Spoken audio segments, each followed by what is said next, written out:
Biglang naging sentro ng usapan si Effie Baldwin matapos niyang maglabas ng isang kontrobersyal na video statement laban sa kanyang asawang si Tab Baldwin, ang head coach ng men's basketball team ng Ateneo. At sa pamunuan ng Ateneo, kilalanin si Effie Baldwin at ang mga paratang na kanyang ibinabato. The Philippine Showbiz List presents Effie Baldwin, ex-wife ni Ateneo coach Tab Baldwin, may matinding revelasyon.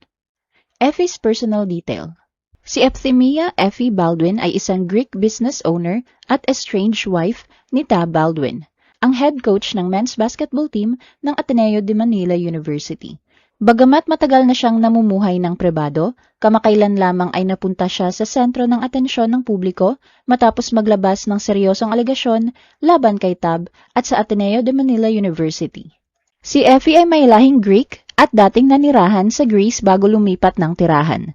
Kilala rin siya bilang negosyante at founder ng Definitely Greece, isang travel agency na nag-oorganisa ng mga tours sa iba't ibang bahagi ng Greece. Sa paglipas ng panahon, lumago ang negosyo at naging matagumpay sa travel industry. Bukod sa pagiging negosyante, isa rin siyang ina. Kabilang sa kanyang mga anak ay si Yota Caloyeru.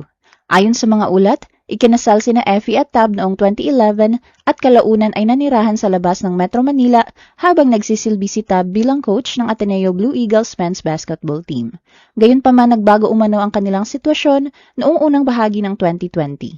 Ayon kay Effie, napilitan siyang umalis sa kanilang tahanan kasama ang kanyang mga anak dahil sa agarang pangamba para sa kanilang personal na kaligtasan at seguridad.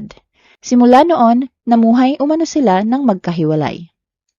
Tab issued an apology over tragic death of Rene and Divine. Si Tab ay kasalukuyang nasangkot sa isang mabigat na kontrobersya at opisyal na nakalive bilang head coach ng Ateneo Blue Eagles. Ito ay matapos ang paglunod at pagkasawi ng dalawang manlalaro ng koponan na sina Rene Butterbonia at Divine Adili noong June 8, 2026, habang nagsasagawa ng isang team building at training activity sa Dipcolao, Aurora. Matapos ang ilang araw na pananahimik sa utos ng Ateneo, formal na humingi ng paumanhin si Tab noong June 12, 2026 kung saan inihayag niyang nabigo siya sa kanyang tungkulin na pangalagaan ang kaligtasan at kapakanan ng kanyang manlalaro. Dahil sa insidente, sumasailalim ngayon si Tab at ang team manager na si Epo Kimpo sa isang malalim na investigasyon na ipinag-utos ng Board of Trustees ng Ateneo de Manila University. Bukod dito, nakatutok din ang iba't ibang ahensya ng gobyerno, kabilang ang Department of Labor and Employment na kasalukuyang sumusuri sa Alien Employment Permit ni Tab bilang foreign worker sa bansa. Nakatanggap din si Tab ng mabibigat na batikos mula sa publiko at sa Philippine Sports Commission dahil sa panganib na ginawa nitong training sa baybayin ng Pacific Ocean na may malalakas na alon at rip currents. Bago ang trahedya, kilala si Tab sa kanyang matagumpay na career sa Ateneo na nagsimula noong 2016.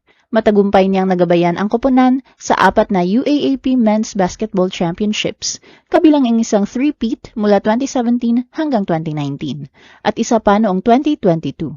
Bago ang insidente, pumirma pa si Tab ng 3 taong contract extension na nakatakda sanang magpanatili sa kanya sa Ateneo hanggang sa UAAP Season 91 o sa taong 2028. Effie made explosive allegations against Tab and Ateneo. Naging laman ng balita si Effie noong June 13, 2026 matapos siyang maglabas ng video statement sa pamamagitan ng kanyang legal counsel na nakabase sa Auckland. Sa kanyang video, inilatag ni Effie ang ilang mabibigat na alegasyon laban sa Ateneo de Manila University at sa kanyang asawang si Tab. Ayon kay Effie, simula pa umano noong 2020 ay paulit-ulit na niyang ipinaabot sa pamunuan ng Ateneo ang kanyang mga babala na hindi umano ligtas ang mga bata sa paligid ni Tab at hiniling pa umano niya ang pagtanggal kay Tab sa campus. Gayunman, iginiit ni Effie na sa halip na aksyonan ang kanyang mga hinaing, siya umano ay nakaranas ng pananakot. Sa parehong pahayag, direkta niyang tinukoy ang trahedya at sinabi sa mga naulilang magulang na ang pagkamatay ni Rene at Divine ay maaaring naiwasan sana kung pinakinggan lamang umano ang kanyang mga babala. Dagdag pa rito, sinabi rin ni Effie na dumaan siya sa umano'y emosyonal at pisikal na pang-aabuso sa buong panahon ng kanilang pagsasama. Yota confirmed allegations against Tab. Kinumpirma at sinuportahan ni Gyota, stepdaughter ni Tab, sa social media ang mga pahayag ng kanyang ina hinggil sa umano'y trahedya sa Ateneo Blue Eagles basketball program.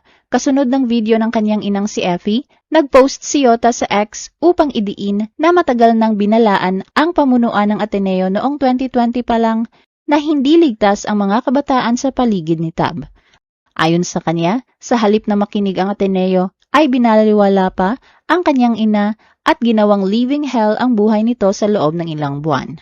Hayagan din niyang tinag ang team manager na si Epoch na umano'y pinagtawanan lang dati ang kanilang mga babala. Binigyang diin ni Gyota na ang pagkalunod ni Rene at Divine ay isang trahedyang predictable at preventable. Kaya naman direkta niyang hiningan ng paliwanag ang Ateneo sa magkasunod na burol ni Rene at Divine. Sa kasalukuyan, ang mga pahayag ni Effie at Gyota ay nananatiling mga alegasyon lamang at wala pang opisyal na tugon mula sa Ateneo de Manila University o mula kay Tab kaugnay ng kanilang mga paratang.